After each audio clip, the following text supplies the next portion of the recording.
जय श्री कृष्णा दोस्तों, मैं हूं नरेंद्र अग्रवाल और आप देख रहे हैं नरेंद्र अग्रवाल यूट्यूब चैनल। तो दोस्तों आज बात करेंगे ट्यूबरक्लोसिस के बारे में। जी हाँ, ट्यूबरक्लोसिस जिसे आप टीबी की बीमारी या फिर टीबी के नाम से जानते हैं। टीबी संपूर्ण विश्व में एक गंभीर बीमारी के रूप में जानी जाती है, मानी जाती है। ये बीमारी कितनी खतरनाक है इसका अंदाजा आप इस बात से लगा सकते हैं कि दुनिया की लगभग 1/3 आबादी यानी कि लगभग 2 अरब लोग टीबी से संक्रमित है। जी हाँ, ये आंकड़े आपको चौंकाने वाले हैं मगर ये सच है। हर साल लगभग 90 लाख लोग टीबी के शिकार हो जाते हैं। तो इस बीमारी की जानकारी होना बेहद जरूरी है। जी हाँ, इस बीमारी की जानकारी बेहद जरूरी है। दोस्तों हमारे देश में हेल्थ एजुकेशन का बहुत ही अभाव है, बहुत ही अभाव, जिसके चलते कई बार हम जानकारी के अभाव में ऐसे रोगों का शिकार हो जाते हैं और समय पर इलाज नहीं मिल पाने के कारण लाखों लोगों की मौत इस प्रकार की बीमारियों से हो जाती है। तो जानकारी बेहद जरूरी है, बेहद जरूरी।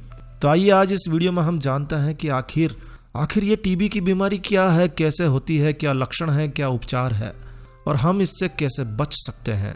तो सबसे पहले ये जान लीजिए कि टीबी एक गंभीर बीमारी है जो कि माइकोबैक्टीरियम ट्यूबरक्लोसिस नाम के एक खतरनाक बैक्टीरिया के कारण होती है। जी हाँ, ये बैक्टीरिया खासकर कमजोर लोगों को अपना शिकार बनाता है। कमजोर का मतलब शारीरिक रूप से कमजोर और जिनकी रोग प्रतिरोधक क्षमता कम हो, ऐसे लोगों को यह बैक्टीरिया पहले शिकार बनाता है और सीधे जा बैठता है रोगी के फेफड़ों में। यानी कि यह अधिकतर फेफड़ों को ही अपना शिकार बनाता है। लेकिन ऐसा नहीं है कि ये केवल फेफड़ों को ही नुकसान पहुंचाता है, फेफड़ों के साथ साथ ये शरीर के सभी अंगों को नुकसान पहुंचा सकता है।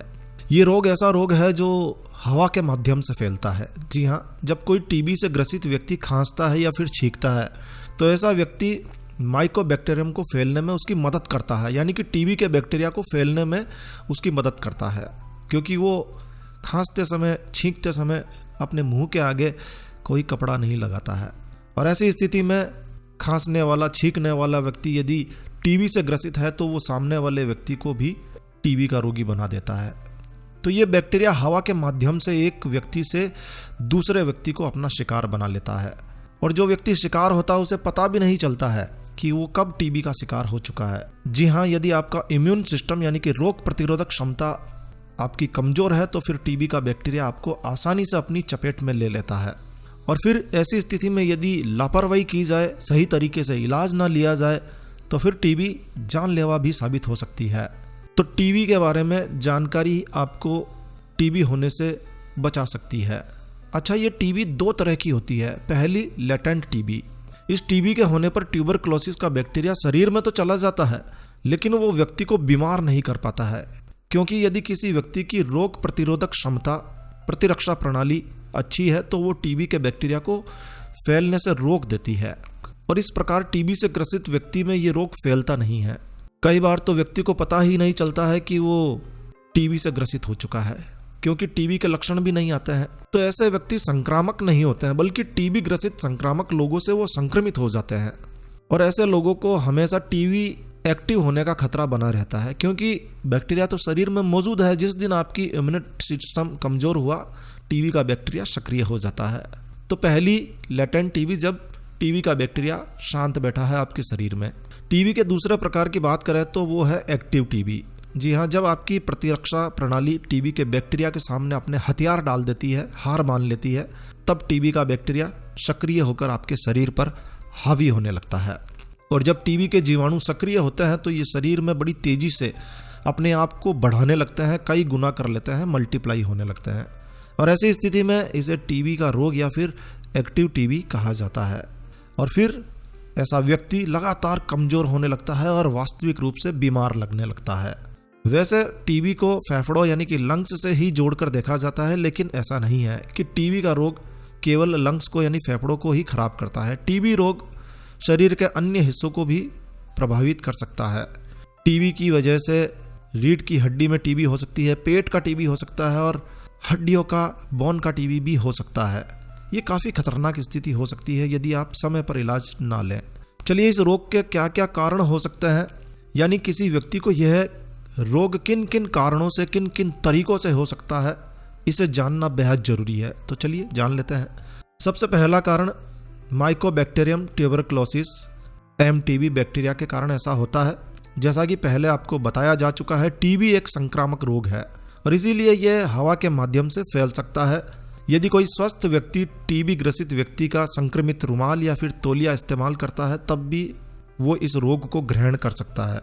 यदि कोई व्यक्ति HIV से ग्रसित है तो जाहिर सी बात है कि HIV की अवस्था में उसकी रोग प्रतिरोधक क्षमता पहले ही काफ़ी कम है, ना के बराबर है, और ऐसी स्थिति में वो जल्दी ही टीबी का शिकार हो सकता है। तो कैसे पता चले कि किसी को टीबी है या नहीं है? तो इसके लिए टीबी का लक्षण जानना जरूरी है। चलिए टीबी के लक्षणों को जान लेते हैं। अधिकतर टीबी का बैक्टीरिया फेफड़ों को ही शिकार बनाता है और इसके कारण टीबी से ग्रसित व्यक्ति में कुछ लक्षण प्रकट होने लगते हैं। यदि किसी व्यक्ति को 3 सप्ताह से ज़्यादा खांसी हो रही है तो इसे लापरवाही में नहीं लेना चाहिए, ये टीबी हो सकती है। यदि खांसी के साथ साथ धीरे धीरे भूख भी कम होने लगती है, खांसी भी है, भूख भी धीरे धीरे कम होने लगी है, तो ये टीबी हो सकती है। यदि खांसी के साथ साथ बलगम और खून भी निकलने लगा है तो ये टीबी का लक्षण है। ए कारण ही लगातार आपको कमजोरी महसूस होती है, थकान महसूस होती है, तो ये टीबी के कारण हो सकता है। लगातार बुखार बने रहना, रात में पसीना आना, सीने में दर्द होना, अचानक ठंड लगना, कुछ सीढ़ियाँ चढ़ते ही सीने में दर्द होने लगना, सांस फूलने लगना, ये टीबी के कुछ सामान्य लक्षण हैं। तो यदि आपको या किसी को ऐसे लक्षण नजर आए तो समझ लेना चाहिए कि कहीं ना कहीं ये टीबी हो सकती है, और ऐसी स्थिति में तुरंत जल्दी से जल्दी अपने नज़दीकी चेस्ट विशेषज्ञ से, डॉक्टर से संपर्क करना चाहिए और अपनी टीबी की जांच करा लेनी चाहिए। तो यदि आपको ऐसे लक्षण दिखाई दे तो बिना देर किए टीबी की जांच कराना जरूरी है। अब इसके लिए क्या क्या जांच होती है?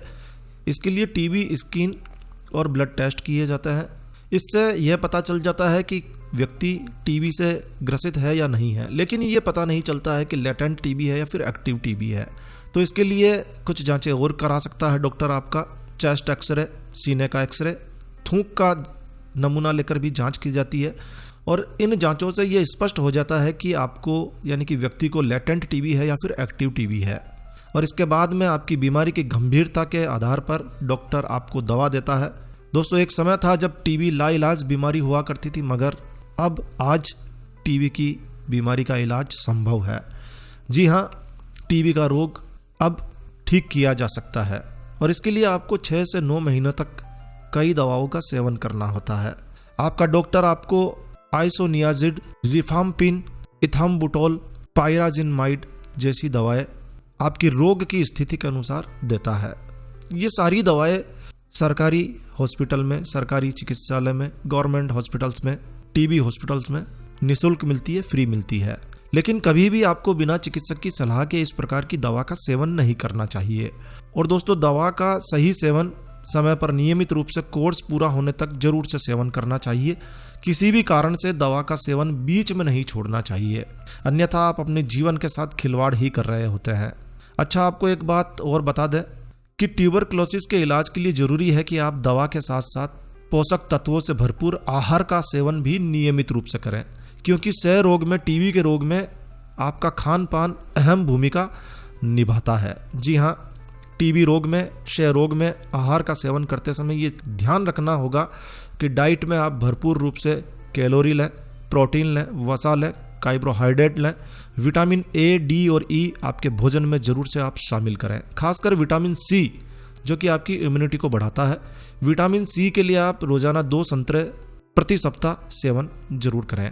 आवश्यक खनिज, जिंक, आयरन, कॉपर और कोलेस्ट्रॉल के लिए फल और सब्जियों का सेवन आप जरूर से करें। सामान्य नमक की जगह आप क्लोराइड से युक्त खनिज से भरपूर नमक को उपयोग में लें।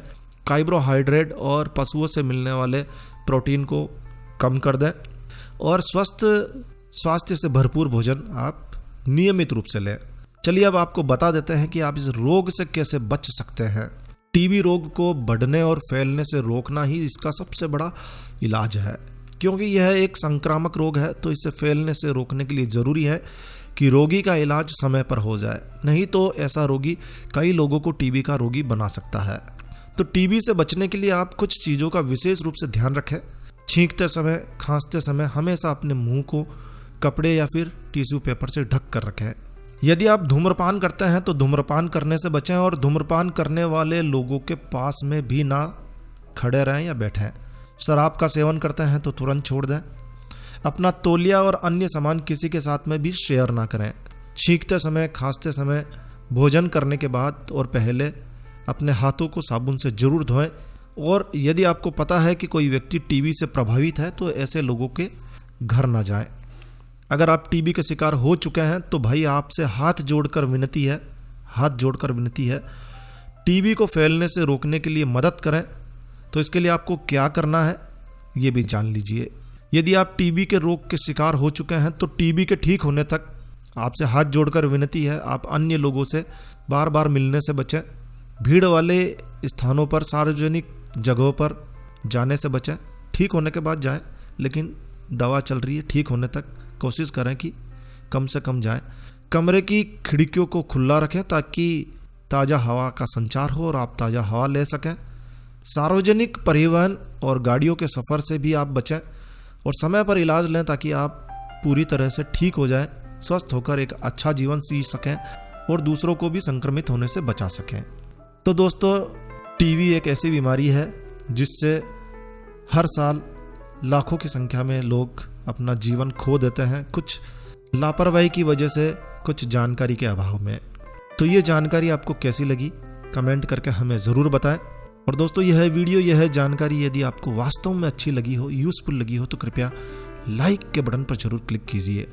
और यदि आपने हमारा ये चैनल सब्सक्राइब नहीं किया हुआ है तो कृपया चैनल सब्सक्राइब कर लीजिए, क्योंकि इस चैनल पर हम लेकर आते हैं आपके लिए तरह तरह की धार्मिक जानकारियाँ, होम रेमेडीज, होम टिप्स और टेक्निकल नॉलेज। तो सब्सक्राइब करने पर आपको हमारे नए वीडियोस की अपलोड्स लगातार निरंतर मिलती रहेगी। तो अभी सब्सक्राइब के लाल बटन पर क्लिक करके चैनल सब्सक्राइब कर लीजिए। तो एक नया वीडियो, एक नई जानकारी लेकर मैं आपका दोस्त नरेंद्र अग्रवाल फिर मिलूंगा। तब तक के लिए stay healthy, stay happy. Thank you for watching my video. Thanks. जय श्री राम, जय हनुमान।